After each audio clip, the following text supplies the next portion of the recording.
Hello friends, welcome to Genic J study. मेरा नाम है अनूप तिवारी और आज मैं आप लोगों के सामने लेक्चर नंबर 17 में जो स्टेबिलिटी ऑफ फ्लोटिंग ऑब्जेक्ट्स है उससे रिलेटेड एक दो इंपॉर्टेंट और बहुत ही अच्छे न्यूमेरिकल्स आप लोगों को सॉल्व करवाने वाला हूं। देखिए फ्रेंड्स, जैसा कि लेक्चर नंबर 16 में मैंने आप लोगों को the concept of stability of the floating objects के बारे में पढ़ाया था, जिसमें मैंने आप लोगों को centre of gravity, centre of mass, centre of buoyancy और आपका मेटा सेंटर के बारे में कॉन्सेप्ट सिखाया था। और मैंने अलग अलग कंडीशंस के लिए, यानी कि स्टेबल इक्विलिब्रियम, अनस्टेबल इक्विलिब्रियम और न्यूट्रल पोजीशन के लिए कुछ आपको क्या दिए थे, कंडीशंस दिए थे। और जो मैंने कंडीशन दिया था उस कंडीशन के हिसाब से ही जो हमारे न्यूमेरिकल्स होते हैं उसको फॉर्म किया जाता है और बनाया जाता है। एक बहुत ही इंपॉर्टेंट चीज यहां जानने की है फ्रेंड्स कि न्यूमेरिकल का स्टैंडर्ड कैसे भी हो इस टॉपिक से आपका जो बेसिक फॉर्मूला है स्टेबिलिटी का, वही यूज होता है। चलिए थोड़ा सा क्विक रिवीजन कर लेते हैं। मैंने आपको बताया था स्टेबल इक्विलिब्रियम के लिए, स्टेबल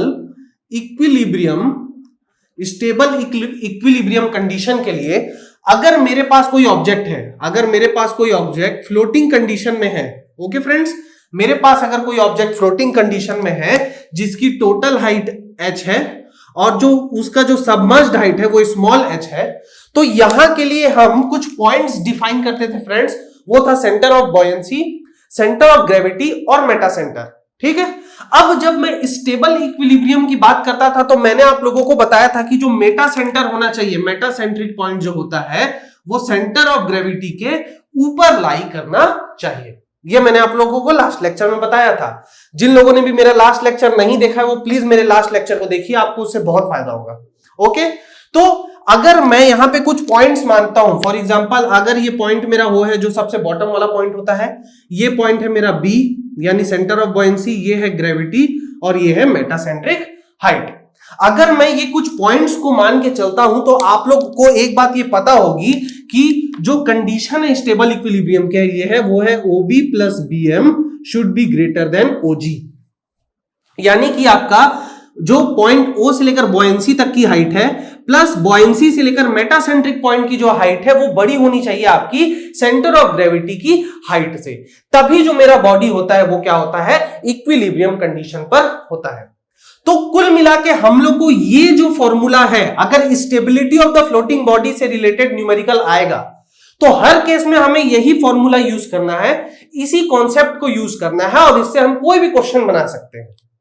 बस ध्यान हमें यह रखना है कि जो BM की वैल्यू होती है, देखिए OB की जो वैल्यू होती है वो होती है सबमर्ज्ड हाइट डिवाइडेड बाय 2, यानी कि इस केस में क्या हो जाएगा, स्मॉल h बाय 2।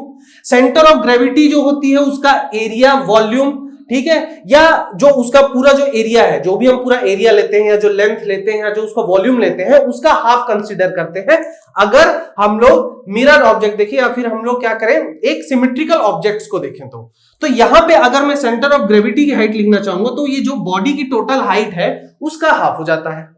लेकिन जो मैंने BM के लिए कंडीशन आप लोगों को बताई थी, यानी कि distance between centre of buoyancy और मेटासेंट्रिक हाइट के लिए, वो फॉर्मूला मैंने आप लोगों को बताया था BM is equal to I/VD, जिसमें I जो था moment of inertia about the centroidal axis parallel to the free surface of the fluid, ठीक है, और जो VD था वो volume of the fluid displaced था। मैंने इस सब के बारे में प्रीवियस लेक्चर में बहुत अच्छे से समझाया फ्रेंड्स, और उसको अगर आप लोग देखेंगे तो फिर आप लोगों को ये एक एज ए रिकैप जैसा है फ्रेंड्स। मैं क्या करता हूं, मैं क्योंकि डायरेक्टली न्यूमेरिकल में सॉल्व कराने लग जाऊंगा, हो सकता है कुछ बच्चों को समझ में ना आए, इसलिए मैं क्या करता हूं फ्रेंड्स, मैं इसको एक टोटल रिकैप के जैसा कर लेता हूं। लेकिन मैं आप लोगों से ये रिक्वेस्ट करूंगा कि आप लोग मेरे प्रीवियस लेक्चर्स को पहले देखें, उसके बाद ही आपको ये चीज समझ में आएगा, अगर आप लोगों को न्यूमेरिकल्स ऑफ फ्लोटिंग ऑब्जेक्ट के बारे में अगर समझना है तो। ठीक है, तो ये मेरा बेसिक कंडीशन होता है और उसी के हिसाब से हमारे न्यूमेरिकल्स भी क्या होते हैं फ्रेंड्स, फ्रेम किए जाते हैं। अब जो क्वेश्चन मैंने यहां पे लिया है फ्रेंड्स, ये एक बहुत ही अच्छा कन्वेंशनल क्वेश्चन बन सकता है, बहुत ही अच्छा कन्वेंशनल क्वेश्चन है, ठीक है, जो मैंने एक बुक से लिया है, कंसीडर किया है। क्योंकि अगर आप ये क्वेश्चन का कॉन्सेप्ट समझ जाते हैं, अगर इस क्वेश्चन को बनाने में आपको समझ में आ जाता है, तो मुझे नहीं लगता कि स्टेबिलिटी ऑफ फ्लोटिंग ऑब्जेक्ट से रिलेटेड किसी भी तरह के न्यूमेरिकल को आपको बनाने में तकलीफ होगी। तो चलिए फ्रेंड्स इसको समझते हैं कि क्वेश्चन पहले पढ़ते हैं और समझते हैं कि क्वेश्चन हमें बोल क्या रहा है। चलिए, ओके, देखिए फ्रेंड्स क्या बोल रहा है, determine the ratio of diameter to height for a cylinder. देखिए पहले हमको समझना भी पड़ेगा कि ऑब्जेक्ट क्या है हमारा। यहां पे जो हमारा ऑब्जेक्ट है वो है सिलेंडर, ठीक है। मुझे क्या करना है, मुझे रेशियो निकालना है किसका, डायामीटर और हाइट का रेशियो निकालना है एक सिलेंडर के लिए जो कि फ्लूइड में स्टेबल कंडीशन में क्या कर रहा है, फ्लोट कर रहा है। स्टेबल कंडीशन में क्या है, फ्लोटिंग कंडीशन में है, यानी स्टेबल है वो, और उसका जो एक्सिस है वो वर्टिकल है। क्या देखिए कि फ्रेंड्स क्या लिखा है, so that it can be stable in a fluid while its axis is vertical. अब ये एक्सिस वर्टिकल है, इसका क्या मतलब हुआ, इसका मतलब डायग्राम से मैं आप लोगों को बता के समझाऊंगा तो आप लोगों को ज्यादा अच्छे समझ में आएगा। It is given that the ratio of the density of the body to the fluid is K, एक कांस्टेंट के बराबर है जिसकी वैल्यू आपको दे दी गई है। अब देखिए थोड़ा क्वेश्चन को समझते हैं, क्वेश्चन को समझते हैं कि क्वेश्चन बोलना क्या चाह रहा है हमसे, ठीक है। चलिए मैं एक डायग्राम बनाता हूं, मैं एक सिलेंडर का डायग्राम बना देता हूं। चलिए फ्रेंड्स बहुत इजी है, इसी तरह से कुछ सिलेंडर होता है, ओके। ये सिलेंडर क्या है हमारा, हमारे डायग्राम के हिसाब से ये सिलेंडर हमारा किसी एक फ्लूइड में क्या है, फ्लोटिंग कंडीशन में है, ठीक है फ्रेंड्स। ये फ्लूइड की फ्लोटिंग कंडीशन में है। मुझे क्वेश्चन में ये बोला गया है, अगर मैं ये मानता हूं कि जो फ्लूइड है उसकी डेंसिटी है रो एफ और जो बॉडी है उसकी डेंसिटी है रो बी, तो क्वेश्चन में दिया गया है rho B divided by rho F is equal to एक कांस्टेंट के बराबर है। ये मेरा क्या है, गिवन। ये क्वेश्चन में मुझे गिवन है, यही चीज कहा है, the ratio of the density of the body divided by the ratio of the density of the fluid is के। ओके फ्रेंड्स, अब जो दूसरा चीज है वो क्या है, यहां पे हमको क्या करना है, इस जो सिलेंडर है, इस सिलेंडर का जो हाइट है, देखिए फ्रेंड्स मैं मान लेता हूं इस सिलेंडर का हाइट है h, ठीक, और इसकी जो डायामीटर है वो है d। तो मुझे क्वेश्चन में क्या करना है, मुझे क्वेश्चन में h बाय डी का रेशियो निकालना है। ये क्वेश्चन में मुझे फाइंड आउट करना है, और मुझे किस कंडीशन पे फाइंड आउट करना है, मुझे इस कंडीशन पे फाइंड आउट करना है कि ये जो मेरा सिलेंडर है ये स्टेबल इक्विलिब्रियम में है जब ये फ्लोटिंग कंडीशन में फ्लोट हो रहा है। आई होप आप लोगों को ये क्वेश्चन अब समझ में आ गया होगा, ठीक है फ्रेंड्स। तो अब यहां पे देखिए मेरे पास कुछ भी नहीं दिया है, बस मेरे पास इतनी सी ये चीज दी गई है कि एक सिलेंडर है, उसका हाइट h है, उसका डायमीटर d है, वो फ्लोट कंडीशन में है। उन दोनों जो बॉडी और फ्लूइड है उनका रेशियो का वैल्यू एक कांस्टेंट के तौर पे दे दिया है, और आपको क्या किया है, h बाय डी का रेशियो पूछ दिया है। तो जैसा कि मैंने आप लोगों को बताया कि stability of the floating body के केस में जो Meta centre, centre of buoyancy और जो सेंटर ऑफ ग्रेविटी का कॉन्सेप्ट है, हमें उसको क्या करना पड़ेगा, यहां पे यूज करना पड़ेगा। ओके फ्रेंड्स, तो चलिए 2 मिनट के लिए वीडियो को पॉज करिए और इस क्वेश्चन को आप लोग नोट कर लीजिए। जब इस क्वेश्चन को नोट कर लेंगे तब मैं वहां से इसका सॉल्यूशन प्रोसीड करूंगा। तो चलिए मैं इसको मिटा देता हूं फ्रेंड्स, इस क्वेश्चन को। आई होप आप लोग ने क्वेश्चन लिख लिया होगा। चलिए ओके, नाउ देखिए फ्रेंड्स, मैं ये मान लेता हूं, देखिए ये क्वेश्चन का डायग्राम है, ओके। आप सॉल्यूशन के लिए अलग डायग्राम बनाइए। मैं बार बार आप लोगों से कहता हूं कि सॉल्यूशन के लिए आप लोग अलग अलग डायग्राम बनाया करिए, उससे फायदा होता है फ्रेंड्स। क्वेश्चन का डायग्राम और सॉल्यूशन के डायग्राम से ये फर्क पड़ता है कि हम जो उसमें एक्स्ट्रा एफर्ट कर रहे हैं या हम जो उसमें वेरिएबल्स को ऐड कर रहे हैं उससे क्या फर्क पड़ रहा है सॉल्यूशन प्रोसेस में। ये बहुत इंपॉर्टेंट होता है फ्रेंड्स। जैसे फॉर एग्जांपल हमें क्वेश्चन में जितना हाइट सिलेंडर का सबमर्ज्ड कंडीशन में है उसके बारे में तो कुछ नहीं दिया, मैं क्या कर रहा हूं, इसे y एज्यूम कर ले रहा हूं। मैं क्या कर रहा हूं, इसे y एज्यूम कर रहा हूं। लेकिन क्या ये y क्वेश्चन में कुछ दिया था क्या, इसके बारे में नहीं दिया था, मैं इसे एज्यूम कर रहा हूं। तो ये जो मेरा प्रोसेस है ये मेरे सॉल्यूशन पार्ट का है, इसलिए जो डायग्राम आप लोग बनाएंगे तो उसे आप क्या करिए, उसे आप लोग एक अलग से बनाइए, जो सॉल्यूशन के लिए अलग से डायग्राम बनाएंगे आप लोग। ओके फ्रेंड्स, नाउ मैं क्या कर रहा हूं, मैं जो सबमर्ज्ड हाइट है इसकी वैल्यू को मैं y मान रहा हूं। ओके फ्रेंड्स, अब यहां पे हम लोग को पता है फ्रेंड्स, हम लोग को इसकी वैल्यू निकालनी है और हम लोग को बस इतनी बेसिक सी जानकारी है कि अगर मैं इस पॉइंट को O मान रहा हूं तो यहां पे एक सेंटर ऑफ बॉयंसी होगा, यहां पे सेंटर ऑफ ग्रेविटी होगा और यहां पे ऊपर में कुछ मेटासेंट्रिक हाइट होगा फ्रेंड्स। होगा कि नहीं होगा, बिल्कुल होगा। इसकी जो मैं डेंसिटी है इसको मैं रो बी मान के चल रहा हूं।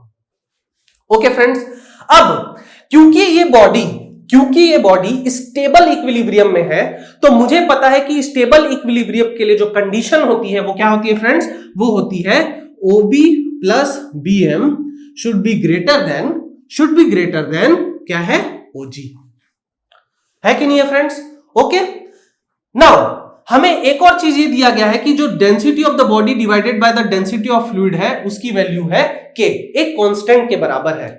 लेकिन यहां पे हम लोगों ने क्या किया है, कंस्ट्रक्शन पार्ट में एक जबरदस्ती एक वेरिएबल को ऐड कर दिया है। तो देखिए फ्रेंड्स, जब भी इस टाइप के क्वेश्चंस आते हैं और आप अपने आप से कोई वेरिएबल को ऐड करते हैं, तो जो सबसे पहला स्टेप होना चाहिए वो आपको इस वेरिएबल को एलिमिनेशन का प्रोसेस होना चाहिए।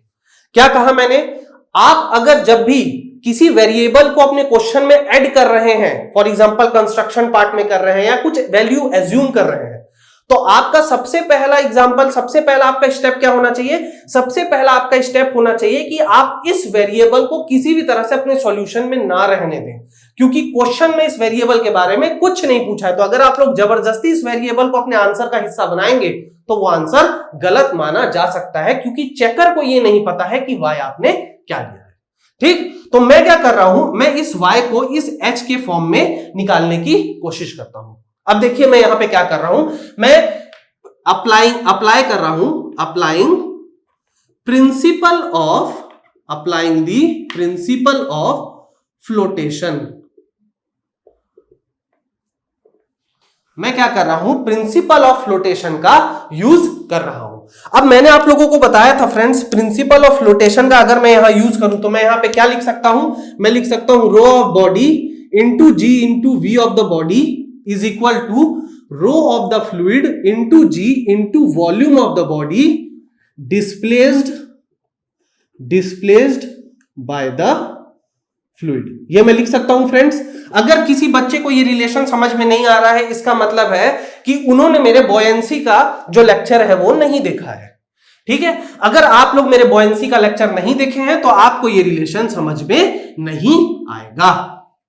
तो सबसे पहले आप लोग क्या करिए कि आप लोग पहले बॉयंसी के लेक्चर को देखिए, उसके बाद आप लोग स्टेबिलिटी के लेक्चर को देखिए, उसके बाद आप लोगों को ये न्यूमेरिकल समझ में आएगा फ्रेंड्स। ओके, तो चलिए यहां पे देखिए friends, acceleration due to gravity दोनों साइड बराबर है 9.81 मीटर पर second square.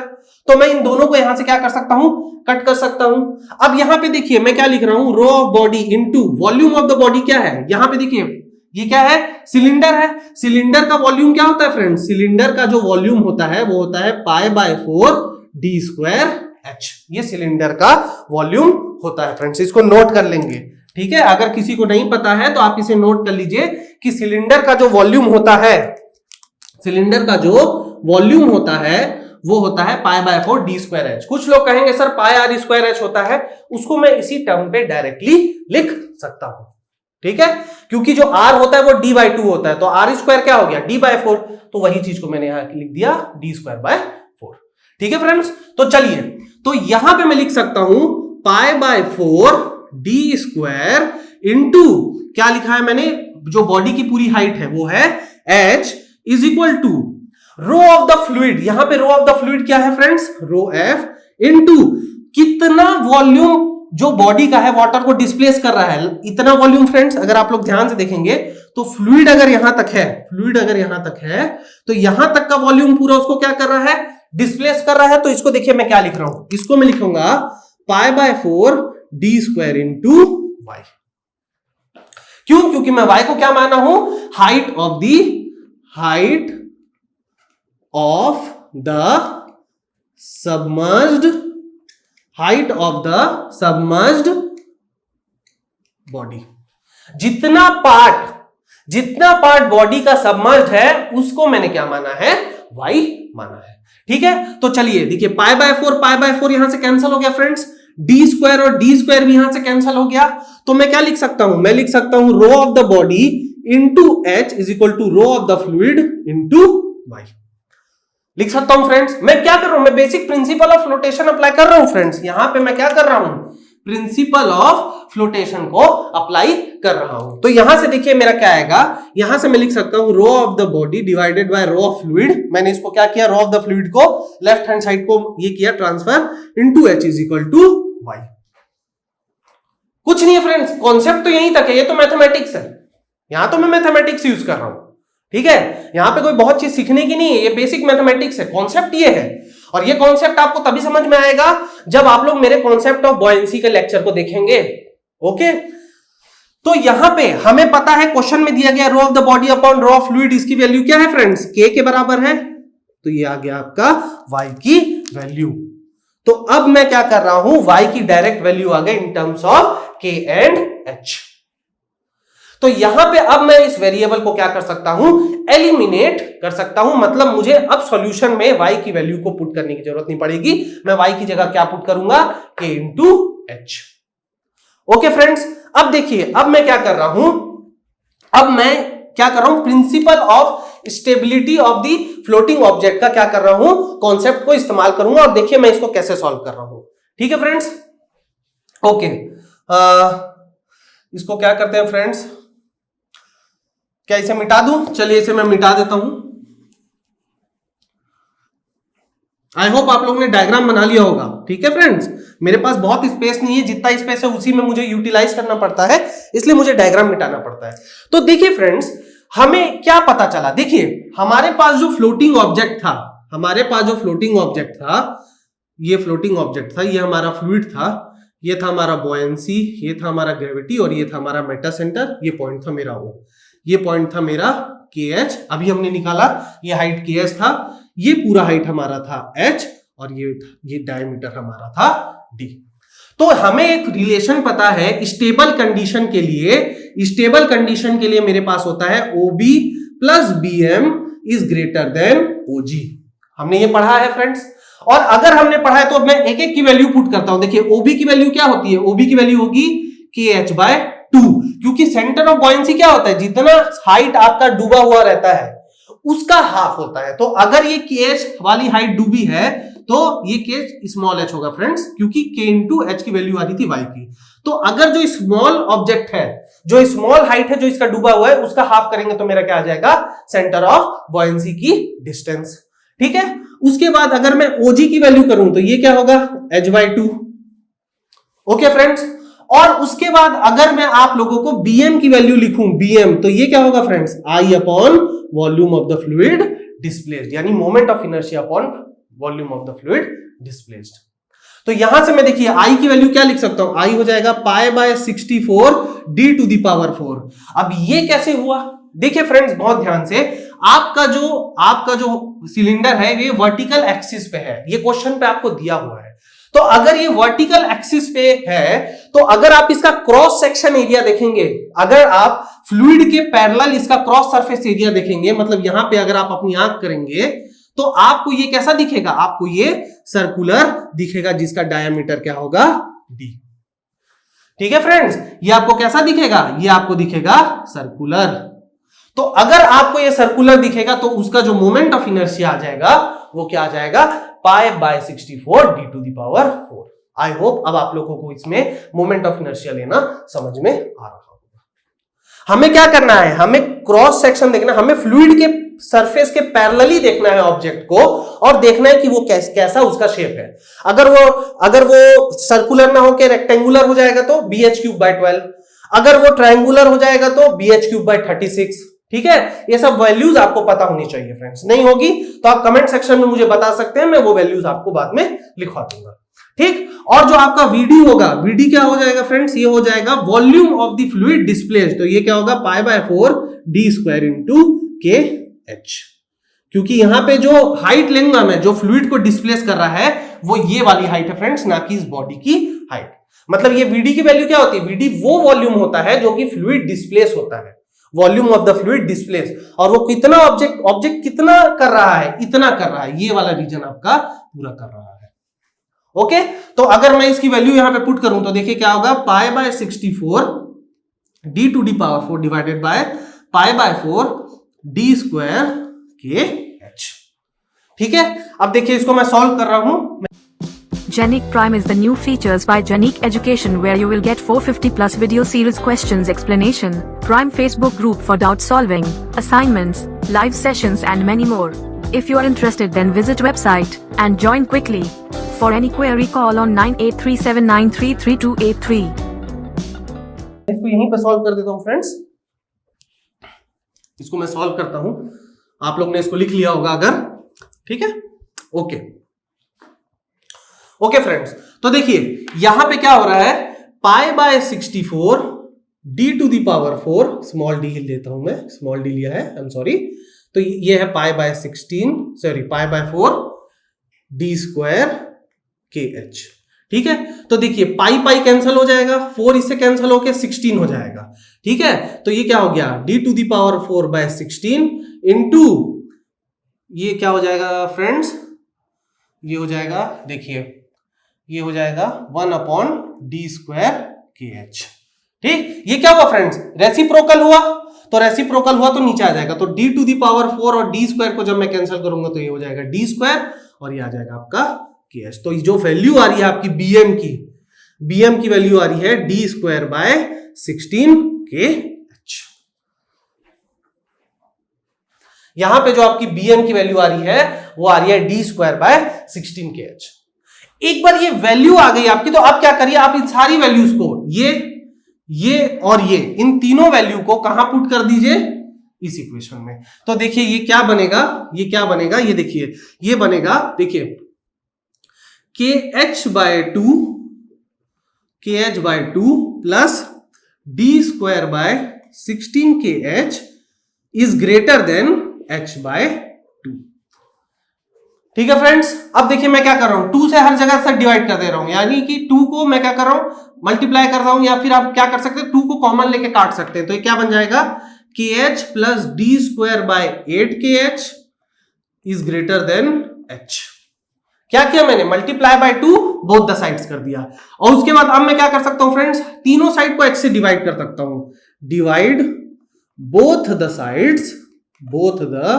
Sides by H, ठीक है। तो अगर मैं दोनों साइड्स को, देखिए आई नो फ्रेंड्स ये जो न्यूमेरिकल है ये थोड़ा सा कॉन्सेप्चुअल है, थोड़ा सा लेंथी है, बट अगर आप ये कॉन्सेप्ट समझ पा रहे हैं फ्रेंड्स तो न्यूमेरिकल तो ऐसे ही सॉल्व होंगे, क्वेश्चन तो ऐसे ही बनेंगे। आपको इसका बेसिक कॉन्सेप्ट पता होना चाहिए। ये सारा पार्ट मैथमेटिक्स का पार्ट है फ्रेंड्स, आपका कॉन्सेप्ट यहीं पे खत्म हो जा रहा था, ठीक है। जो अगला काम कर रहा हूं मैं वो सिर्फ मैथमेटिक्स से कर रहा हूं। तो देखिए फ्रेंड्स ये क्या आ जाएगा, के plus D square by 8 K H square is greater than 1।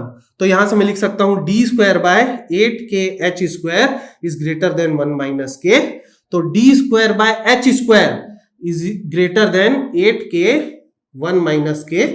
तो ये डी बाय एच का वैल्यू क्या आ जाएगा friends, D by H is equal to under root 8 K 1 minus.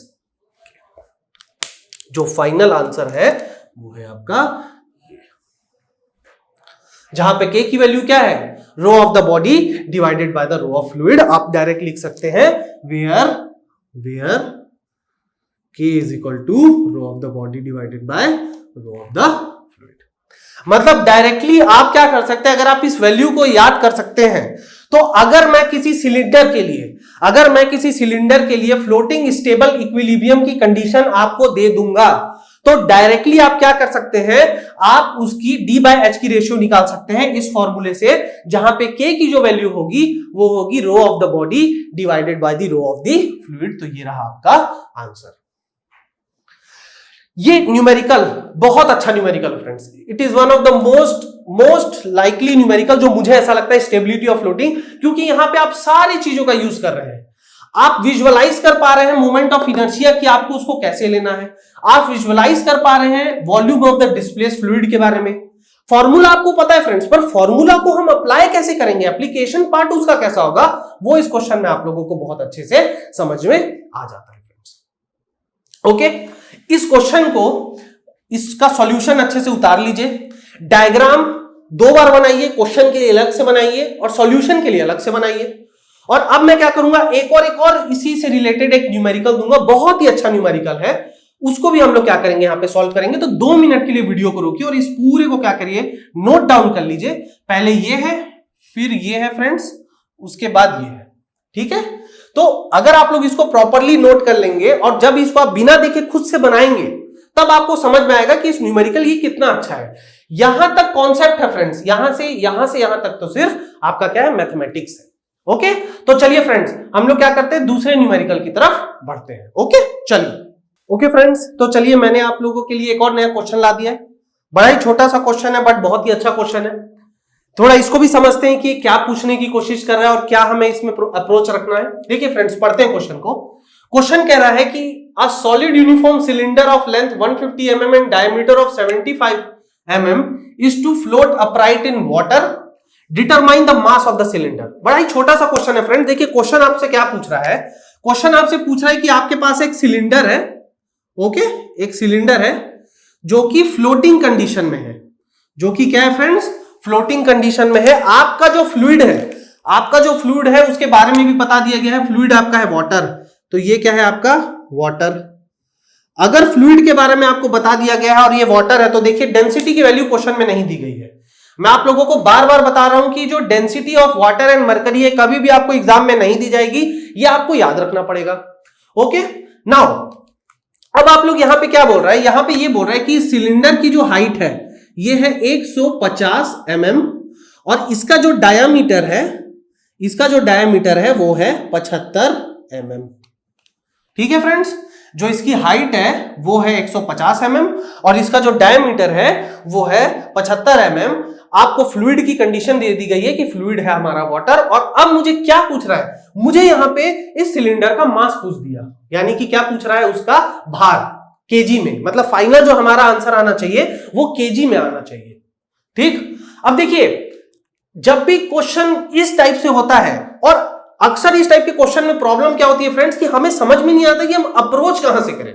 ठीक है, अगर आप लोगों को ऐसा लगता है कि किसी क्वेश्चन में आप लोग अप्रोच कैसे करें, तो उसका सबसे अच्छा तरीका यह है कि क्योंकि ये एक फ्लोटिंग कंडीशन है, यहां पे कहीं भी नहीं बोला है कि ये डूब रहा है या अनस्टेबल है, तो हम इसे क्या मानेंगे, हम इसे स्टेबल इक्विलिब्रियम में मान लेंगे। क्या मान लेंगे फ्रेंड्स, स्टेबल इक्विलिब्रियम में मानेंगे। अगर क्वेश्चन हमारा कुछ भी नहीं कहा है तो क्वेश्चन ने लेकिन ये कहा है कि ये जो है फ्लोट हो रहा है अपराइट डायरेक्शन में। अपराइट का मतलब ये जो मैंने डायग्राम बनाया है इसी को सिलेंडर का अपराइट डायरेक्शन कहते हैं।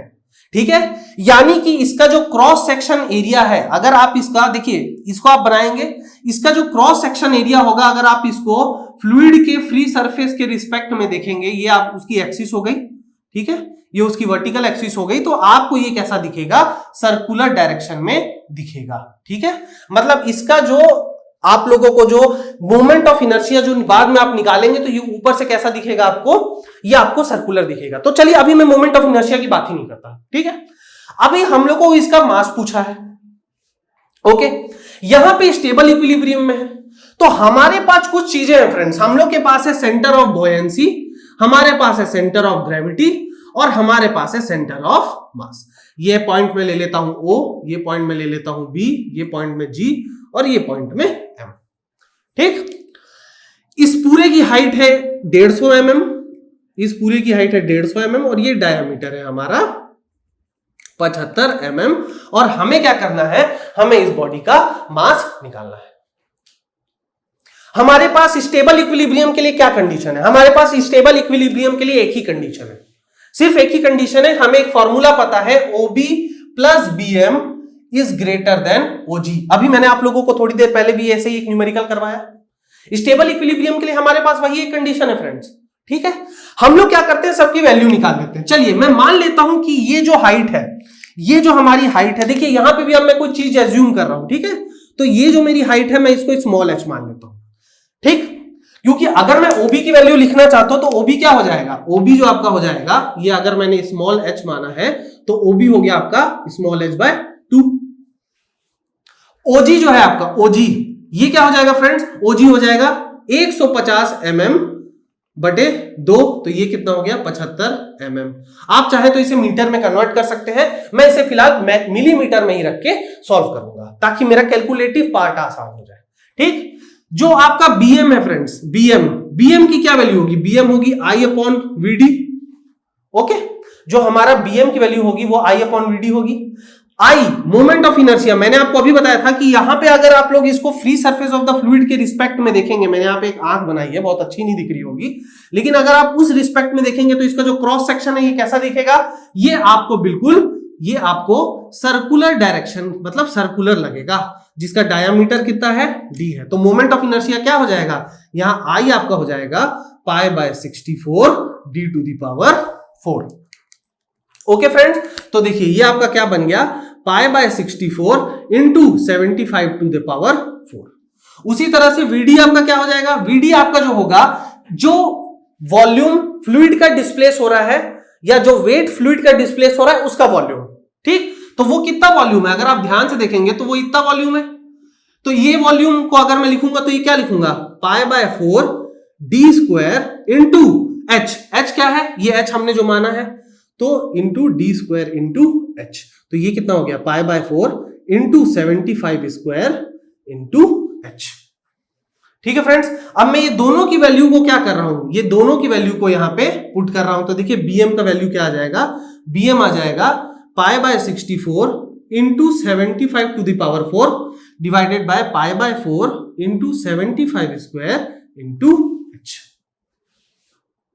तो यहां पे देखिए ये आ जाएगा, ये कट के यहां से हो जाएगा 1/16 और 75² ये हो जाएगा 75²। ठीक है, तो ये जो वैल्यू आएगा, आप देखिए कैल्सी का यूज कर लेंगे फ्रेंड्स। इसको मैं मिटा दूंगा अभी, ठीक है। चलिए इसको पहले हम मिटा देते हैं, इसको मैं मिटा दे रहा हूं फ्रेंड्स, अच्छे से लिख देते हैं इसको। क्वेश्चन आई होप आप लोग ने लिख लिया होगा, क्वेश्चन पूरा नोट करेंगे अच्छे से, ओके। तो यहां पे आपका जो आ रहा है bm का वैल्यू आ रहा है आपका 75²/16h। तो इसकी वैल्यू एक्चुअली में होती है 75²/16। ये आ रहा है फ्रेंड्स 351.5/h। ये क्या आ रही है, ये एक वैल्यू आ रही है, किसकी वैल्यू आ रही है फ्रेंड्स, bm की वैल्यू आ रही है। अब मैं क्या करूंगा, इन सबकी वैल्यू को इस इक्वेशन में पुट कर दूंगा, जो हमारा मेन इक्वेशन है। वो क्या है फ्रेंड्स, वो है हमारा OB plus BM is greater then OG। यही मेरा आपका मेन इक्वेशन है, यही आपका क्या है फ्रेंड्स, मेन इक्वेशन। ओके, तो देखिए यहां पे जो वैल्यू आएगा वो क्या आएगा, h/2 plus 351.5 divided by h is greater then 75। याद रखिए ये जो वैल्यू आ रहा है ये mm में आ रहा है, ये भी mm में है, और ये सारा वैल्यूज मैंने किस में लिया, mm में।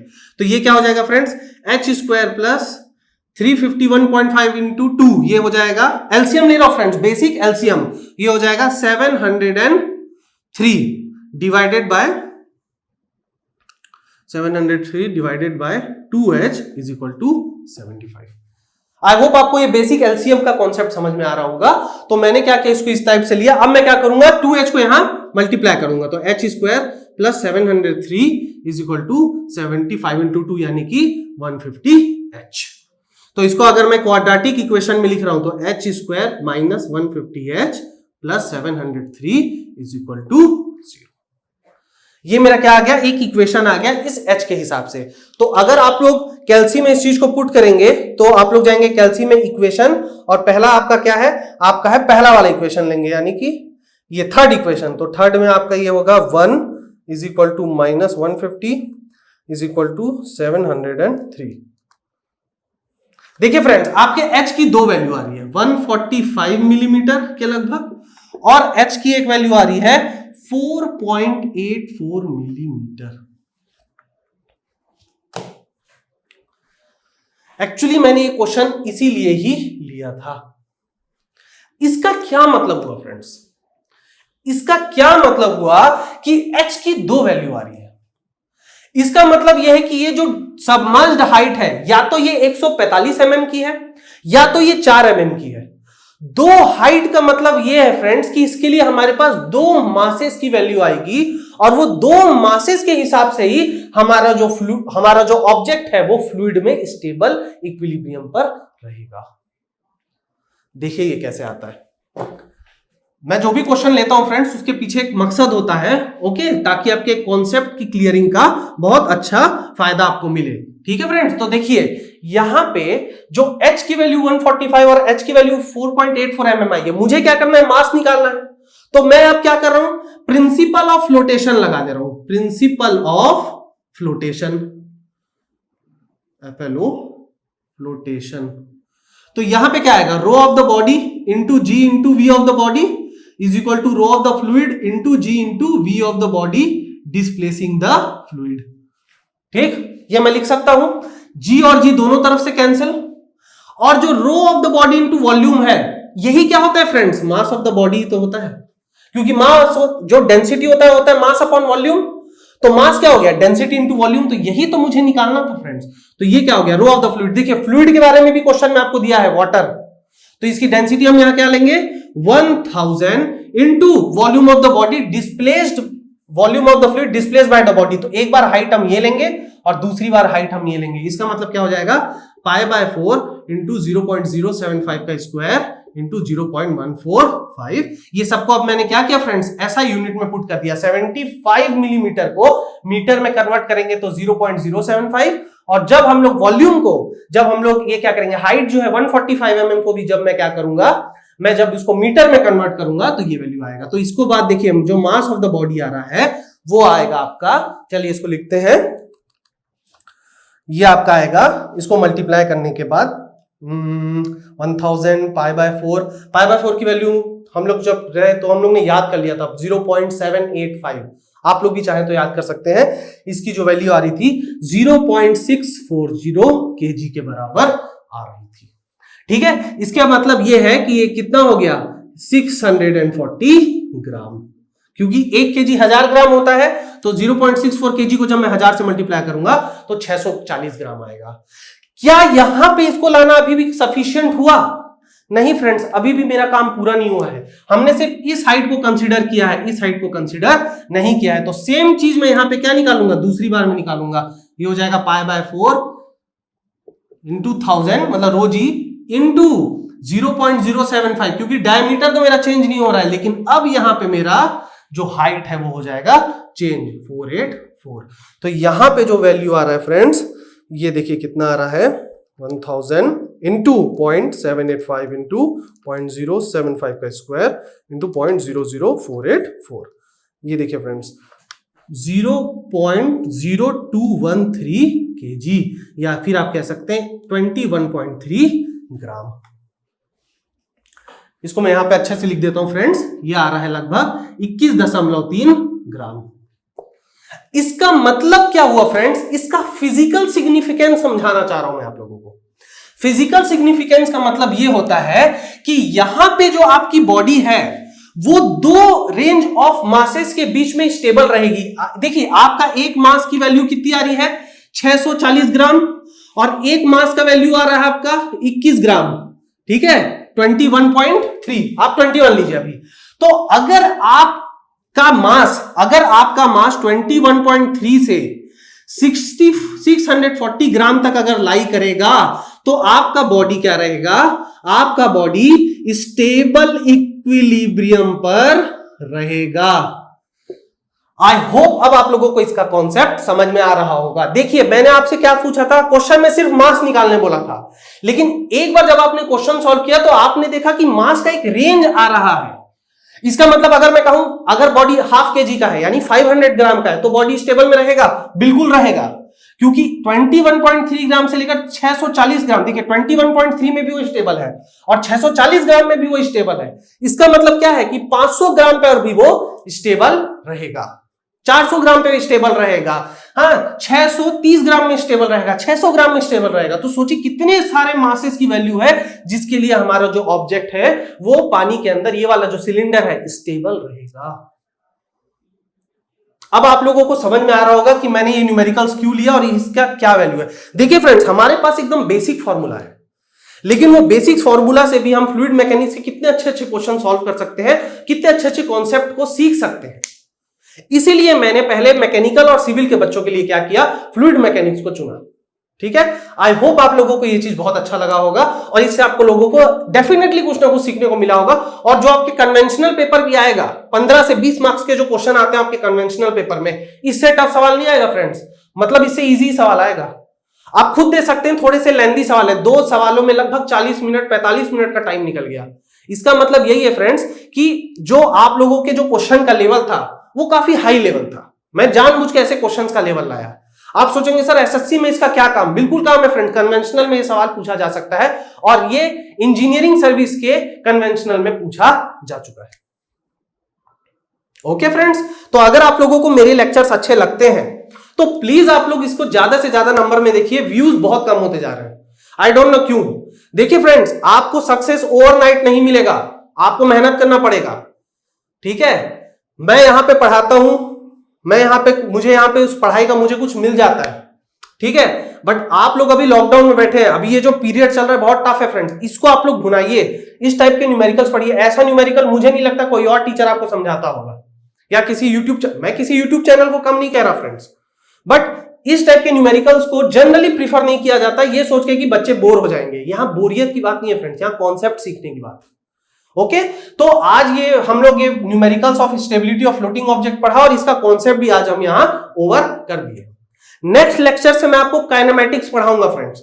ओके, काइनेमैटिक्स बहुत ज्यादा इंपॉर्टेंट है न्यूमेरिकल पॉइंट ऑफ व्यू के लिए, उससे बहुत न्यूमेरिकल्स आते हैं, कन्वेंशनल में भी आते हैं, इनफैक्ट हमारे ऑब्जेक्टिव पेपर में भी डायरेक्टली काइनेमैटिक्स से क्वेश्चन पूछे जाते हैं। तो नेक्स्ट लेक्चर यानी लेक्चर नंबर 18 में मैं आप लोगों को पढ़ाऊंगा kinematics of the fluid particles. Okay friends, चलिए तो तब तक के लिए कंटिन्यू करते हैं, नेक्स्ट लेक्चर में फिर से मिलते हैं फ्रेंड्स, थैंक यू।